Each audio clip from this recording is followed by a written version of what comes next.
setup, bass setup, setup bass, bass guitar, guitar bass setup, setup bass guitar. Yes. Why should we do this thing? How do we do it? Let's try and demystify this.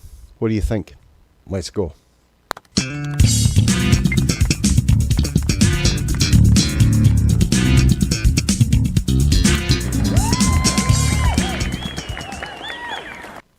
Hey folks, live. Yes, another edition of Luthier's Lair live. And the main focus of this, hold on, I'm going to mute this. The main focus of this edition of Luthier's Lair live is going to be bass setup. Hi Laurent, welcome to the live stream. Yes, just have to, interject sometimes, And yeah, it's going to be about bass setup, why we need to do it and how to do it. It's a very important thing for playability, performance, and actually, excuse me, prolonging the life of the instrument. And it's a very important step to do. And I think every bass player should really learn some rudiments of how to do it. I hope you can all hear me. Let me know in the chat if the volume's okay, everything's coming through fine. Let me know. Yeah, so that's going to be the main thrust of the show. No, come on, one track minds, all of you. My God. Yeah, so I want to thank you all for joining me live today. Fantastic. And for the people who are going to miss this live show, if you can watch the replay tomorrow, and thank you very much for doing so also. We have a lot of fun on this channel with both bass playing and bass building. It's a lot of fun, and I love doing it. And to keep me motivated more than anything else, I'd love if you'd do this. Now I've got a groovy new overlay that I can do live here. So here, look. That's awesome, isn't it? Yeah. Look, and there's see the address. Oh, what way is my hand going? It's like a mirror. Yeah, see? Down by the logo there is the address to my YouTube channel. And if you subscribe there, it'd be awesome for me. It will give me motivation to do more of this content, and I hope you really enjoy the content. We're here to have, primarily, we're here to have happiness and a bunch of laughs, and that's what it's all about, right? Yeah, laughing about things, celebrating life through music, and primarily focused on bass guitar also. So that keeps me going. So if you can do this again, if you haven't subscribed, that is. It's even got a click sound and everything. It's absolutely fantastic, isn't it? Sorry. Yeah, I'm really going overboard on this plug-in thing today. I'm sorry. Yeah. Right. Okay. On a more somber note, today marks the 14th anniversary of my sister's passing, and I dedicate this show to her. She'd be laughing her ass off up there, or maybe down there. Who knows? Who knows where she went? But her spirit is still alive in me, and she was a bit of a bass head herself, actually. Her favourite bass player was Mr. Nick Beggs of Kajagoogoo. Yes. Yeah. One of the most unusual and very creative bass players who went on to play like a Chapman stick. Excuse me.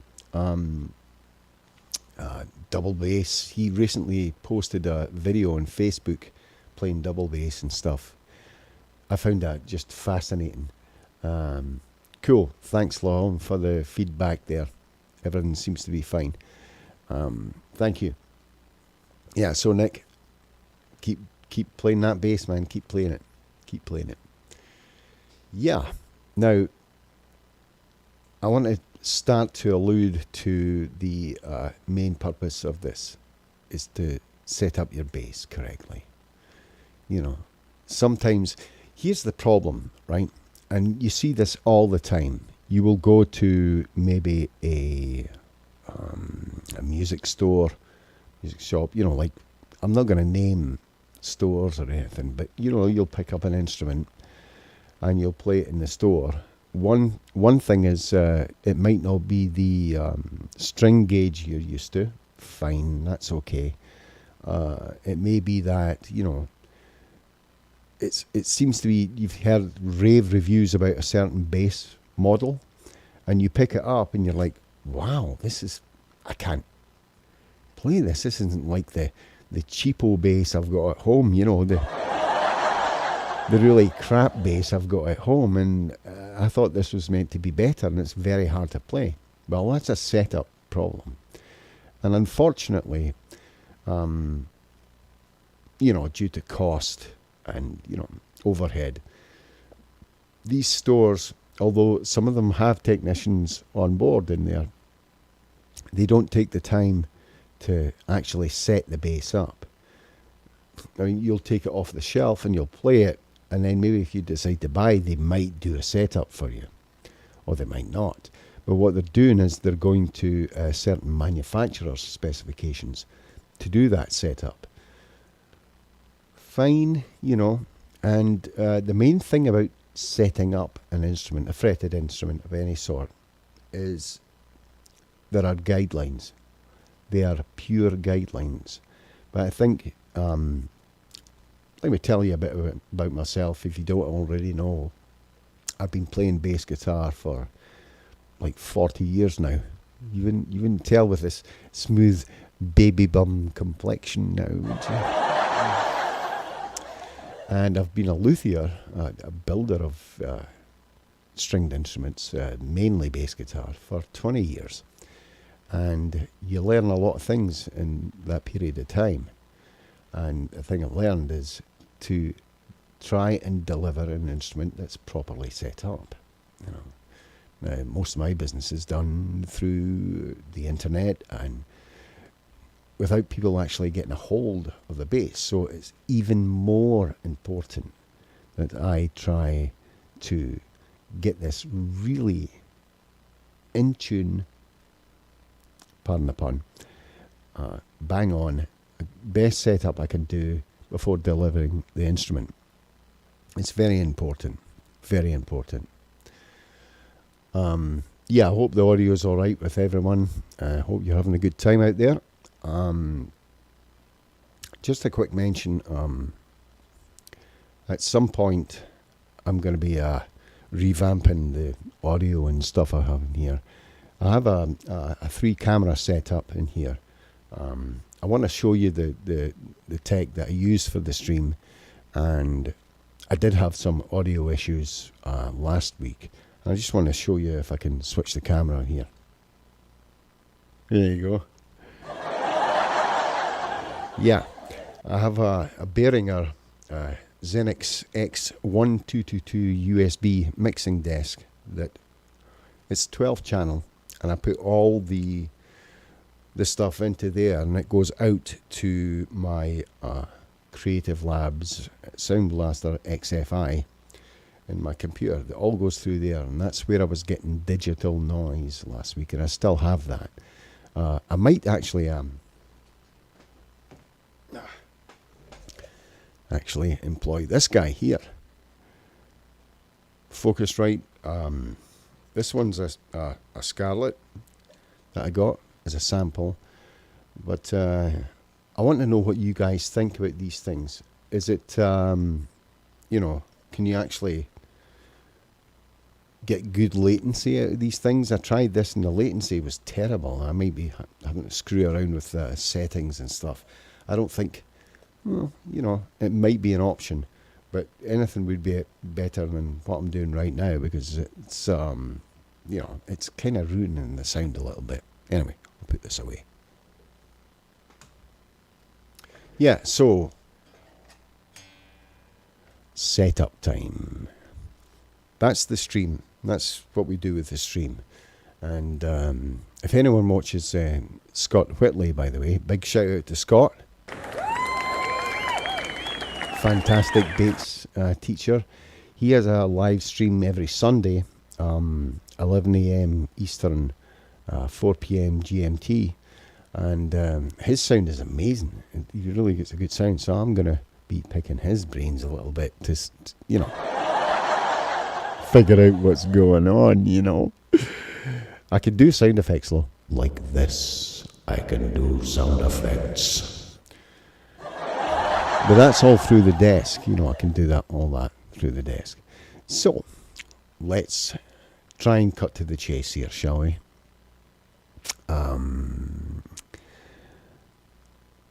Yeah, the tools of setup. What do you need to set up a bass guitar? Well, it's fairly simple, actually. You need a few things, and I actually have a little image here, I think. Yeah, there you go. Here's the standard tools that I usually use to set up a bass. It's nothing big. It's how you use them that's most important, or so my wife says. Better not let her hear me saying that, right? Yeah.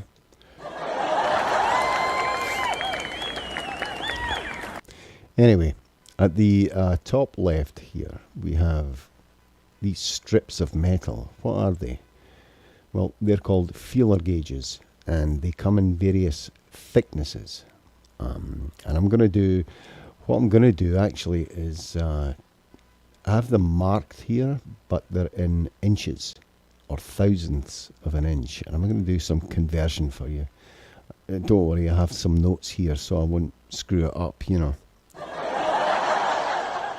So these are feeler gauges, and I usually use a 22 thou, 20 thou, and 12 thou feeler gauge, which is 0.56 millimeters, 0.508 millimeters, and 0.305 millimeters. Now I got an assorted bunch of hex keys here, Allen keys, Allen wrench, whatever you need to call them. This is for adjusting string height and for adjusting the truss rod. Now some other truss rods use like hex bolts, stuff like that. And right next to them this device is called a capo. A capo. I won't say capo because to me that's a middleman in the mafia, and I don't want my ass capped with a bust. Or whatever you say, you know. And then below the capo there is a Luthier's rule. The Luthier's rule is used to measure like string height, amongst other things. Very handy.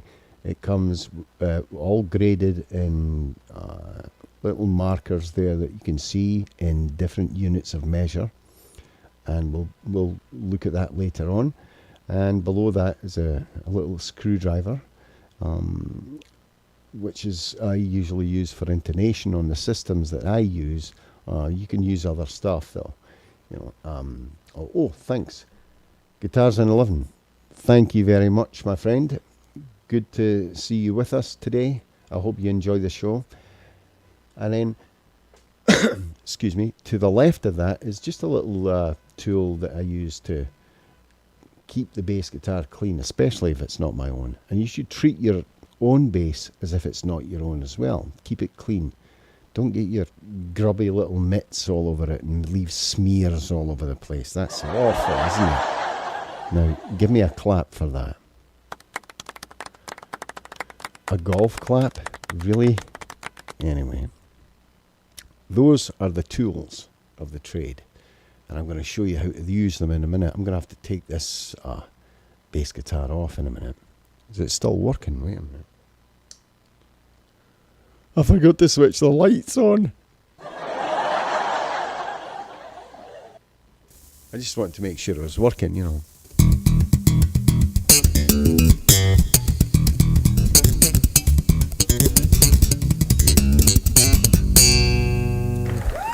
Yeah, it still works. So, yeah, I'm going to be, towards the end of the show, I'm going to be attempting something live that I've never done before, so stay tuned for that. It's going to be ridiculously good or ridiculously awful. It just depends. Okay. Yeah. So there's a few things we're going to mention about setup. And hey, Scott, evening to you, my friend. Was just talking about audio and sound and stuff like that, and maybe I'll get to pick your brains at some point, hopefully about sound and stuff. Maybe tomorrow, I don't know. You know, when you go live tomorrow, I might ask you some questions, but that might not even be the subject of your stream, so what the hell am I talking about, you know? 3 cheers for Scott, though. Great to see him back. It's fantastic to see Scott back. And yeah, man, such a valued member of the community. Fantastic. Okay, let's push on. Now, if I go back to my script here, which I'm trying to read, and I can't multitask at all because I'm a guy, you know.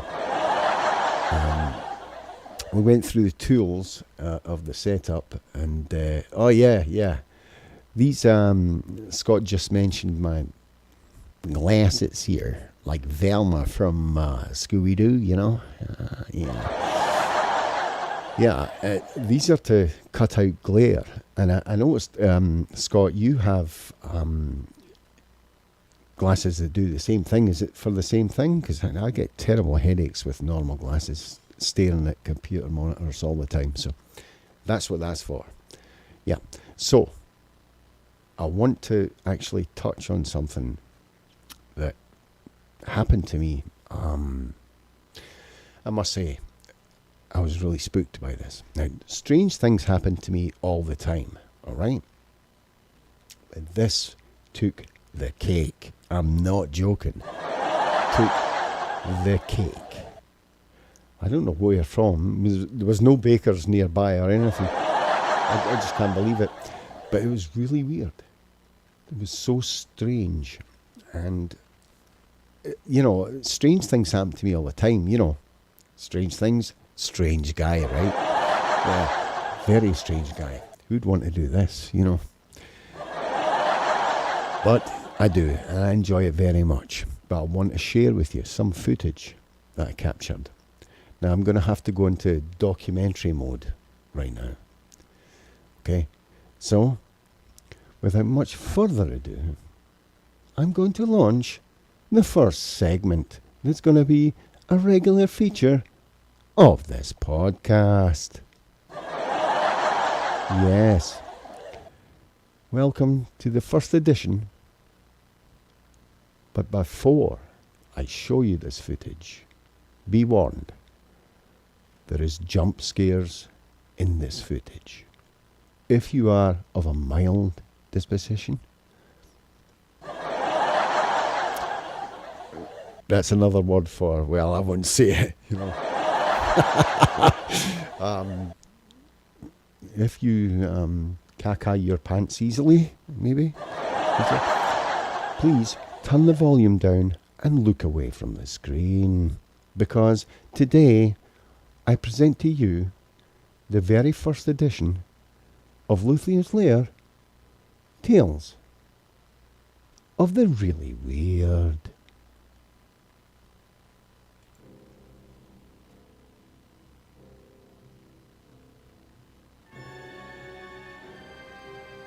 I was reviewing some footage from my studio security camera.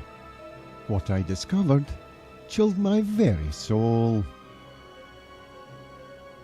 The camera appeared to capture mist of a ghostly nature. What happened next is beyond my reasoning. The JD Supernatural Classic is truly supernatural. It started moving all on its own. No other explanation, because I was asleep and I did not edit this video. Just then, the bass magically appeared in my seat. By the way, I did not edit this video.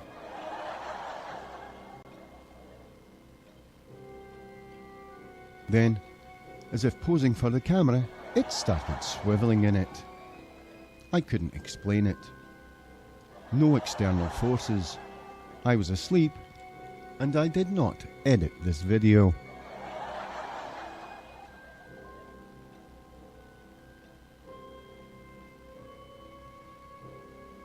Just then, what appeared to be a black skull moved across the frame. But wait, oh my god! If you have any explanation for these things, leave it in the comments below.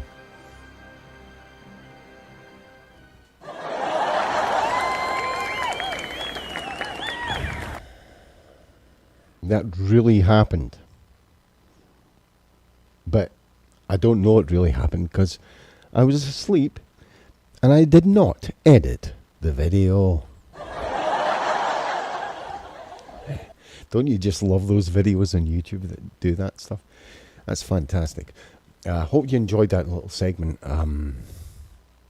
Just strange things happen to me, you know. And I need to get back on track now and show you some bass setup, right? Yes, okay.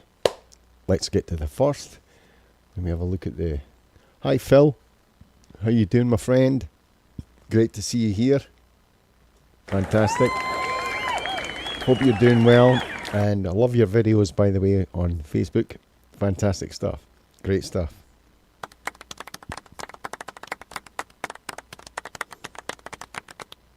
I expected more of a round of applause for that, you know. That's better. Way to go, Phil. Yeah, setup. Okay, we're going to talk setup now. Let's get serious. Look, with setting up a bass guitar, everyone has their own preferences on how a guitar will play, how it feels, how it plays, all that sort of stuff. I'm going to start with the very first thing that you do when you get a brand new setup on your bass. You normally change the strings, right?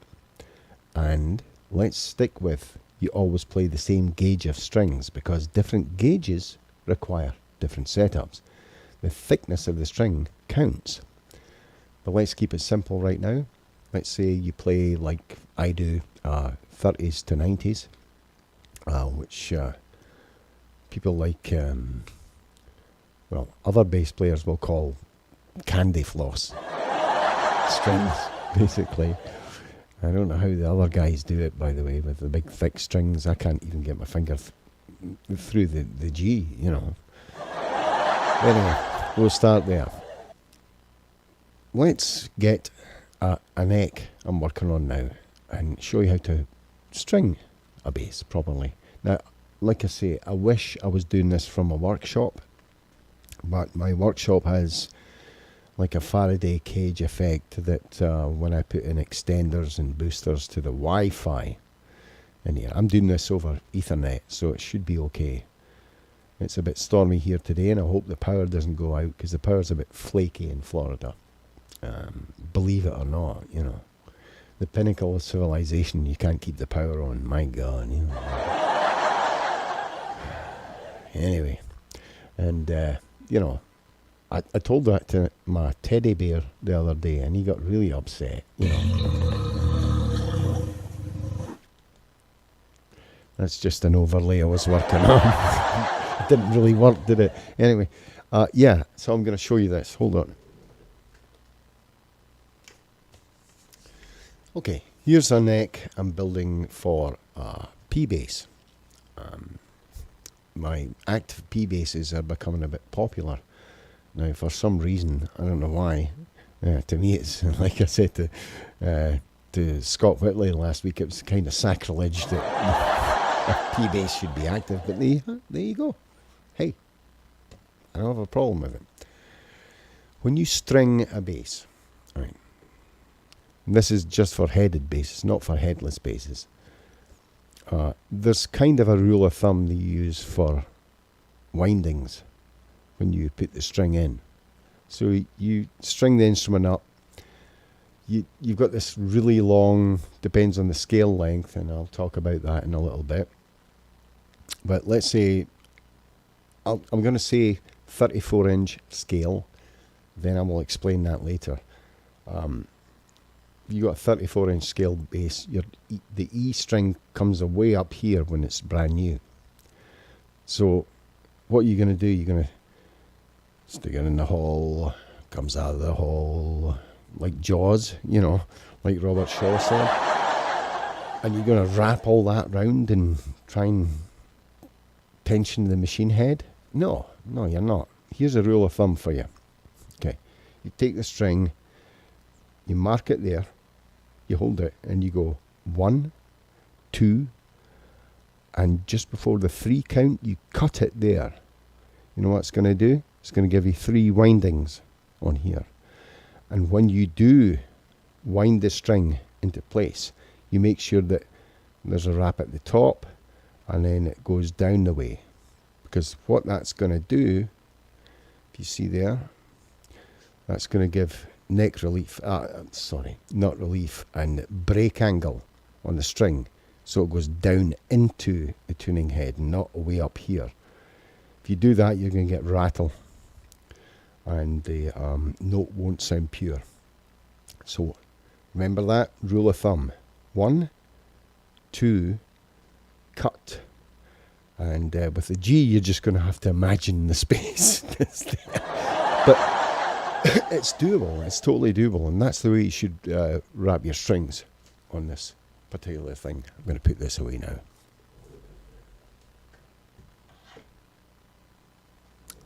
Yeah. So that's stringing your instrument. Now, try and get the instrument into tune first. There is a lot of stretching in new strings, and we'll touch on that later on. But get it into tune, get it up to tension, roughly. If you want to do it accurate, get something like, hold on. Get something like this. Can you see that? Oh my God. There you go. Chromatic tuner.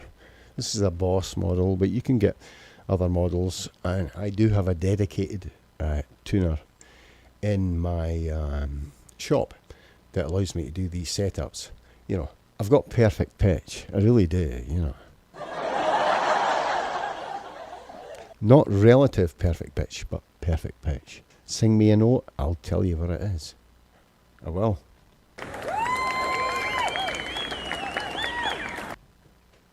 That's a curse in itself, by the way. Because every time you hear somebody talk, you're picking out the notes that they're speaking in, so it's really awful. It's not good. So get the instrument into good tuning. Okay, so you get the full tension of the string on the instrument. The first thing you do is neck relief. That's neck relief. Not that sort of relief.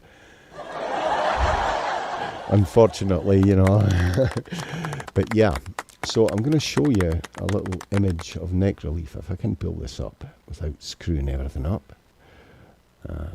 There's a great image of neck relief that I pulled off of Free License Commons site. Didn't have time to make it myself. It's a guitar, but the same thing applies to bass. At the top there, you'll see neutral position, slight forward bow. That means it's a kind of a U-bend there. This is perfect. This is what you want. You want a very slight forward bow in the neck. Now, if you see the middle picture. It's saying forward bow, extreme U-shaped bow. That's not good because you're going to get string buzz at the points that are indicated on the diagram. A backwards bow is probably even worse because you're going to get buzz really all over the fretboard, but in general towards the middle.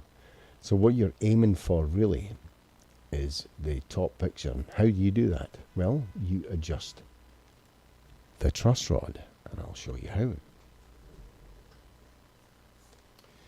In this neck, we have a truss rod access at the headstock there, at the headstock.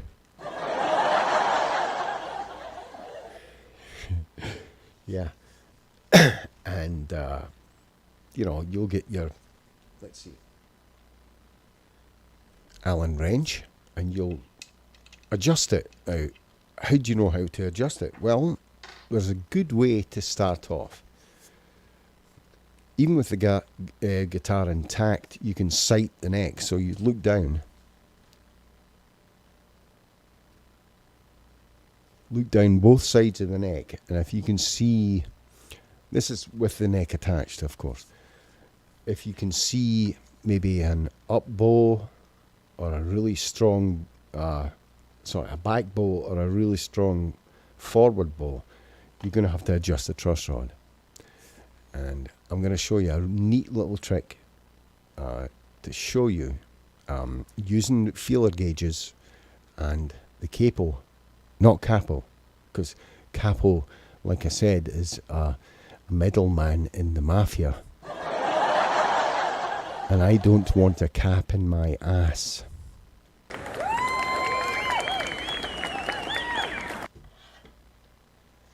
So let's use the bass I'm going to play later on, and I'll show you how to do this. It's really very simple. I'll take the capo here. Can you? Am I in shot here? Yeah. I'm going to put it on the first fret. Okay, that's it all flattened out in the first fret. What I then do is I take my, I'm going to get to the, after this truss rod neck relief segment, I'm going to answer some questions because there's a lot of stuff coming in. This is a 12 thou feeler gauge, okay? Now, no matter what neck you've got, 20 fret or 24 fret, you know, a 2-octave neck, I always press the 17th fret down. Okay? So you're pressing the 17th fret down. Then what you do is you take your 12 thou feeler gauge and you go to the 7th fret. And if that just slides in nicely, just touching the strings, you're good.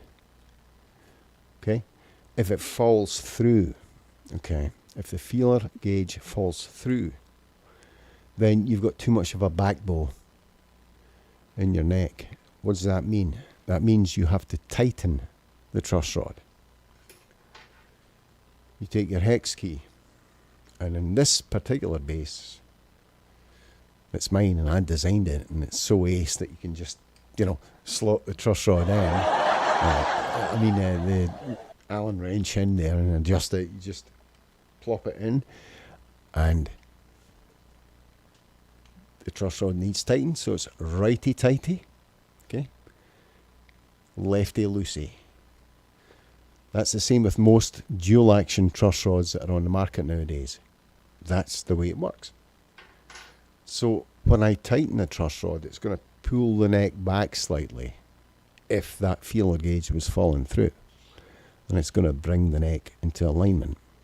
Conversely, if I couldn't get this feeler gauge through, 17th fret, 7th fret here, and I couldn't get this through, I'd need to slacken off the truss rod, lefty loosey. And you do that until you get a good approximation of, you know, if it feels really good there, you're ready to go on to the next step. Some guitars, though, have such severe warps and imperfections in the neck, usually due to climate and the wood breathing, that you need much more mechanical assistance, but that's beyond the scope of this video right now. So that's how you adjust the truss rod.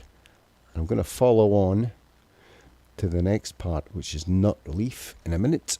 And actually I'll just keep this in my lap and I'm going to look at some comments.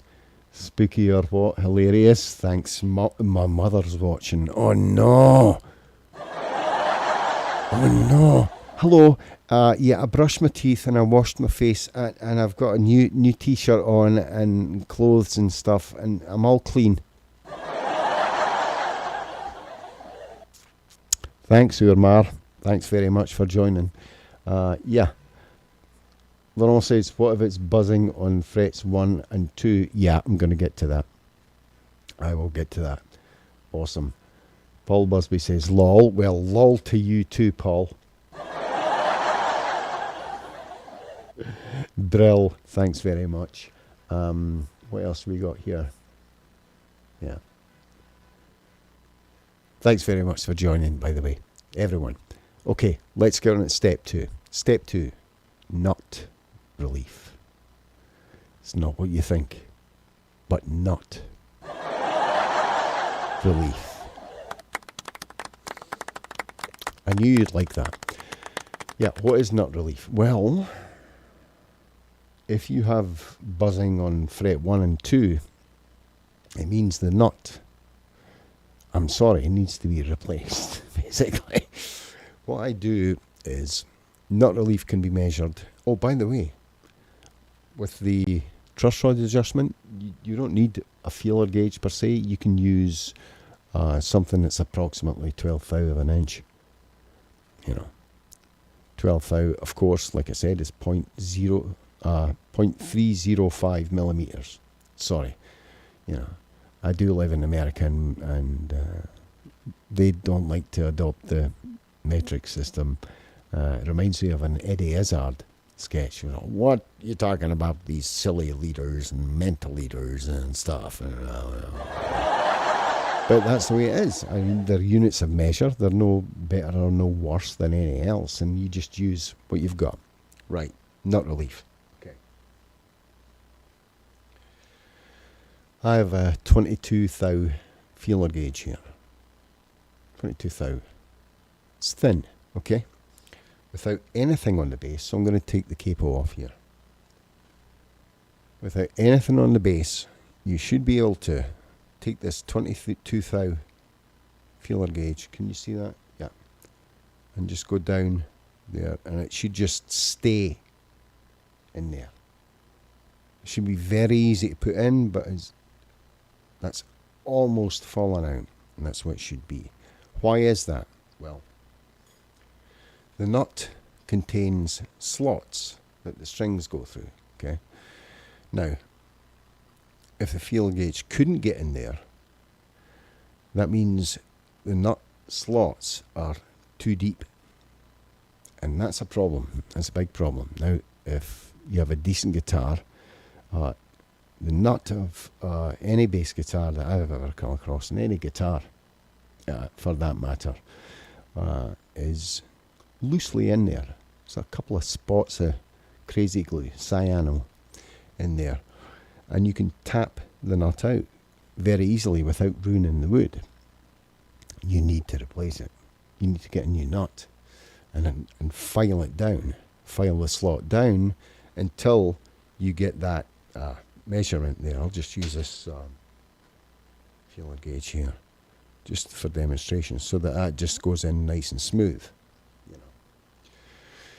If, on the other hand, the nut's in place and that feeler gauge just falls through, then you're fine, because you can get some nice files. And by the way, at the end of this video, when I get to reprocessing it and getting to the comments and stuff, I'm going to post some links to the tools that I'm using. Very cheap. It's not like it's going to break the bank. They're very cheap tools. So like I said, if that falls all the way through, you've got some leeway because you can use little files and you can file away at the slots until you get the correct relief, which is like 22 thousandths of an inch, which is 0.560 millimeters, or as they say here, 0.560 centimeters. So, yeah, that's not relief. Very important. Do you have any questions here? Oh, thanks, Paul. Yeah, I like it too. It's a nice bass. Yeah. Yeah. Cool. Let's get into step 3 now. Step 3. String height. String height. What's that? Well, there's a number of ways to measure string height, but the best way to measure it is this. You sell one of these, very cheap. They're a Luthier's rule, like I said in the early part. You can see there, it has different scales on it and stuff. And I like to use the, is it this side? It's like looking in a mirror, isn't it? Yeah. God help the mirror, that's what I say. God help the mirror. But yeah, I use 64ths of an inch on this. And I go for roughly 2 measurements. I like to set my strings to 5/64ths of an inch at the 17th fret. Once again, it's given leeway across the scale of the bass. And like I said, this is a 34-inch scale bass. So from the nut to the saddle is 34 inches. From the nut to the 12th fret is half that distance.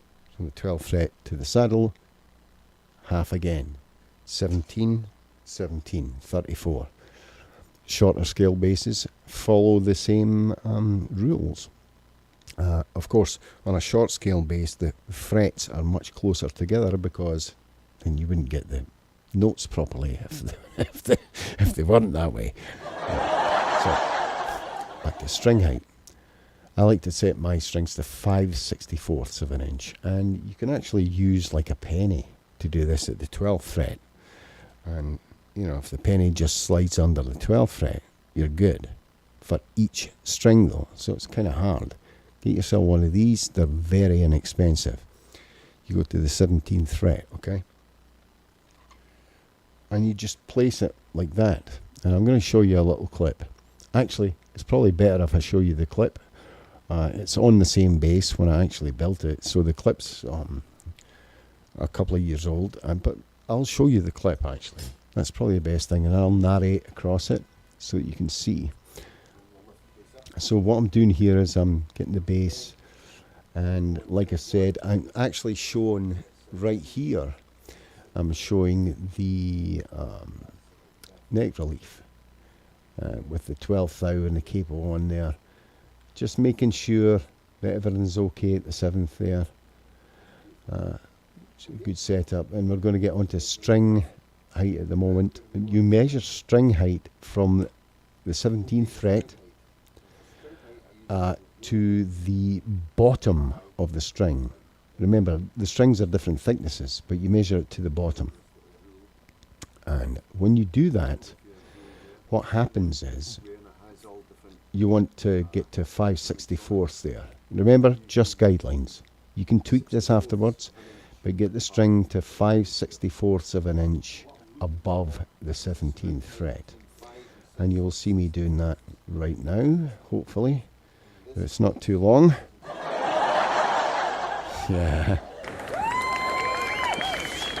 So, yeah, here we go. And that's me measuring there, measuring from the 17th fret on top of it to the bottom of the string. And I want 5/64ths there. And, you know, there's an easy way to do that, and I'll show you right now.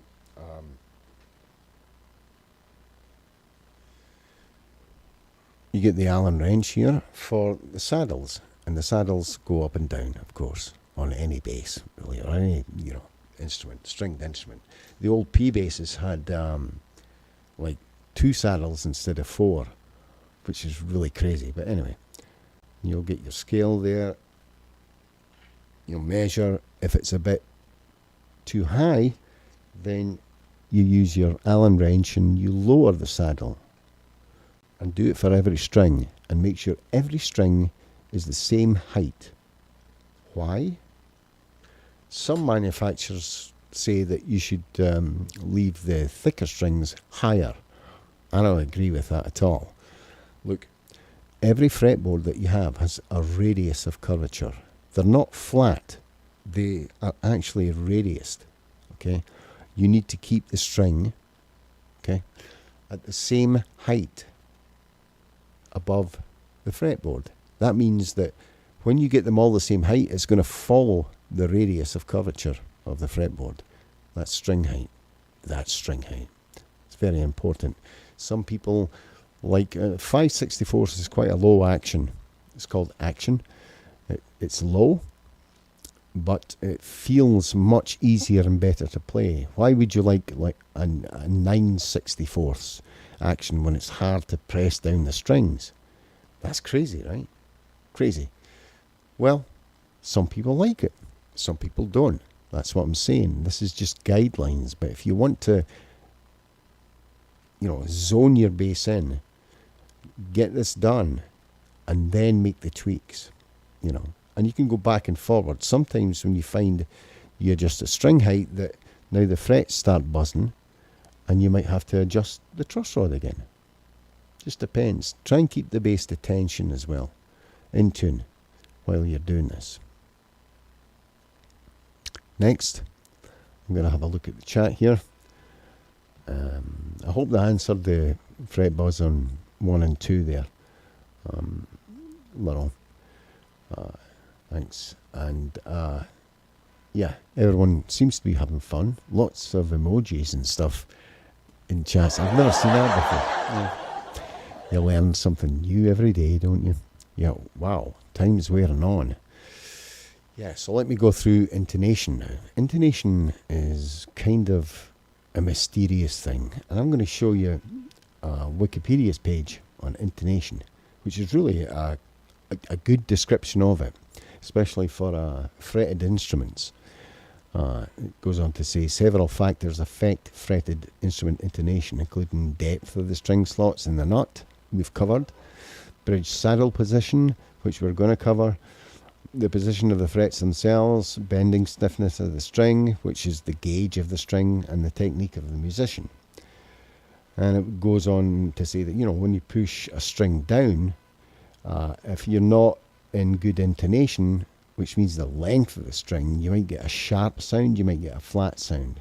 So how do you adjust intonation? And by the way, I'm going to actually put this bass down and show you another bass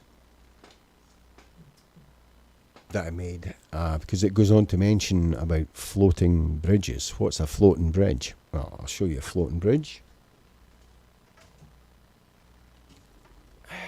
Yes. This is a Hofner Ignition replica I made a few years ago and then refurbished it.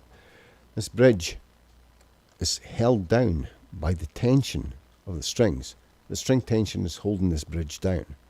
So you can move this to anything you like. That's kind of hard, though.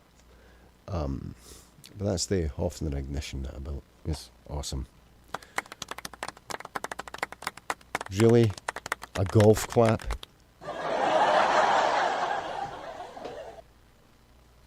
Hofner Ignition.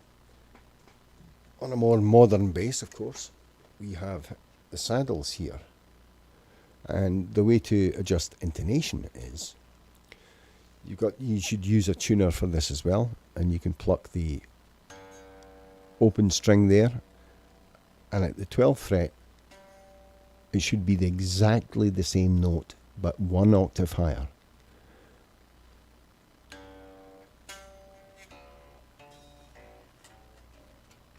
Now if it's not, if that's sharp compared to the root note there, then your string, the distance on the scale, which is 34 inches on this bass, needs to be adjusted slightly.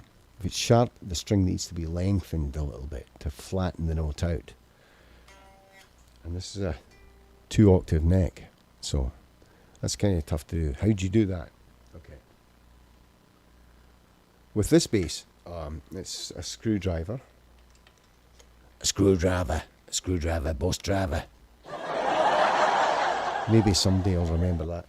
And you just, if it's sharp, you need to lengthen the string. It's flat, you need to shorten the string.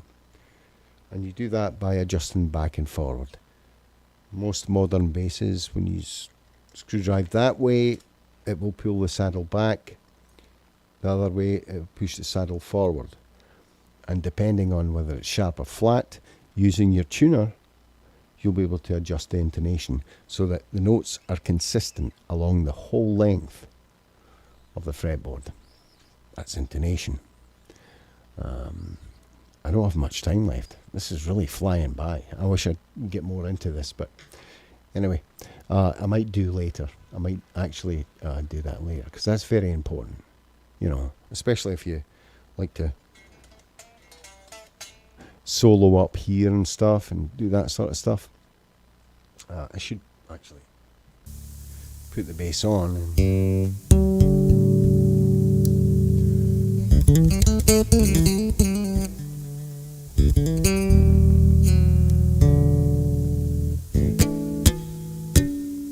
you won't get the same consistency of sound, especially if you're playing like an open A. Slightly off, actually. By the way, there's no such thing as perfect intonation. You can always get very close to it, but it's almost impossible to get perfect intonation. But that's intonation. Let's have a look at the questions here. Humour. Hey, humour's what makes the world go round, my man. Yep, absolutely. Yes, indeed. Now, the final thing that gets overlooked all the time in a good setup on the bass. Oops, sorry about that. I'll mute that. Is pickup height. And this is a 4mm X key. This is 4mm, I can't remember the inches for that. So you have to forgive me. What I usually do is I'll press down on the last fret of a neck. It could be the 24th, could be the 20th, 21st, 22nd, whatever bass you've got. But press down, and if that just slides under the pickup, you're fine. If there's a huge gap there, the pickup needs to come up until you can just slide the 4mm Allen wrench under there. Same with front. Same with the front. Now you do get pickup imbalance and stuff with pickup blend, stuff like that, because of the windings of the coils. Usually bridge pickups are wound a bit more because down near the end, near the bridge, the signal's weaker, so you put more windings in the coil. Still, keep that in mind. Use that. You use the screws to adjust the pickup height. Screwdriver's gone missing all of a sudden. And, raise the pickup, both sides lower, and make sure you're checking both sides of the pickup to raise or lower the pickup. Okay, make sure it's about 4mm when you press down on the last fret on the neck. Don't put it too close, you'll get overdrive. Put it far away, you'll lose a little bit of signal. That's important. It's important stuff, Anyway, we're coming towards the end of the stream. That's the basics of setup, right? You can get much more into it, like I say, but we're going to try something now, I think. And just as a farewell for this episode, excuse me while I take my headphones off and put my guitar back on, because, I don't like the that I get if I don't do it that way, so...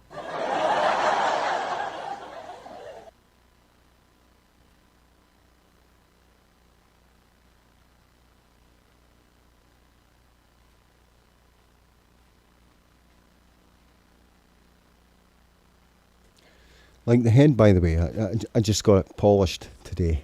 It's awesome. I hope it's not too shiny for you, you know.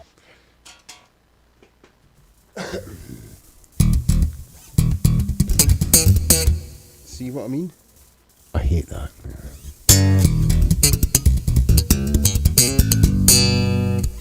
Okay, I'm going to tap out a little rhythm on the Boss RC20XL loop pedal, and I'm going to try and build up a loop live. Never done this before, live. So wish me luck. And what I'm going to do is a little ditty I wrote about in full about 11 years ago called A Loop. And it's called A Loop because it's a loop and it starts off in the key of A. So I just called it that for a laugh, you know. Anyway, I'm going to get down here and tap out a beat. I should have my stuff at hand because I'm sitting down. Like Scott Whitley does that. He has his stuff at hand. I'm a dumbass. I've got mine on the floor like I was performing live or something. Well, I am performing. Anyway, I'm going to tap out a rhythm, okay?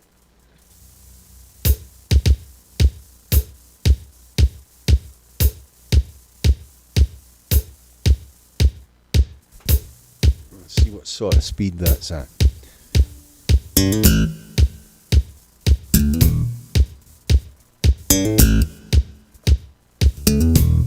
That's good.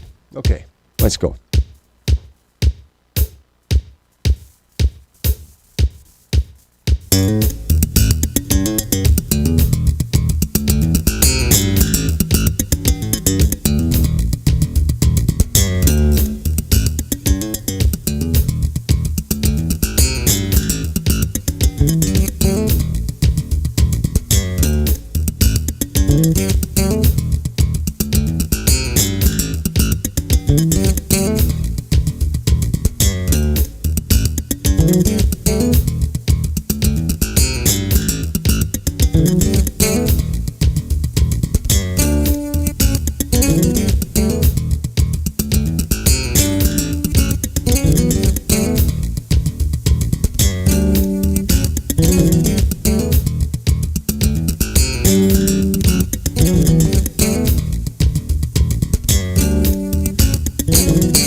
That went tits up in a hurry.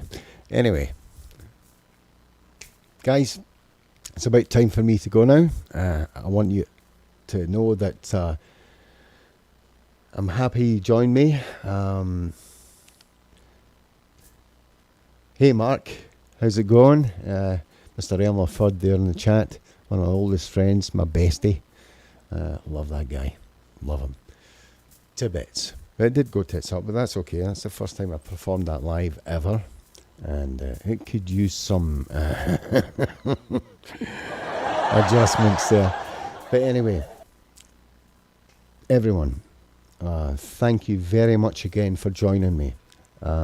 If you like what I'm doing here and you like to get into having a laugh and, you know, some fun and frolics with the bass guitar, building and playing, then please go to my YouTube channel, hit the subscribe button, ring the bell there so that you get notifications of any uploads, any other upcoming events. I hope you've enjoyed this episode. I certainly loved doing it. I hope you learned something as well. Fantastic. And I just want to say thank you all very much for joining me, and all the best. And until next week, as usual, stay safe, be good, and, you know, I'll catch you next time. Much appreciated. Have a great weekend, guys. See you. Bye-bye.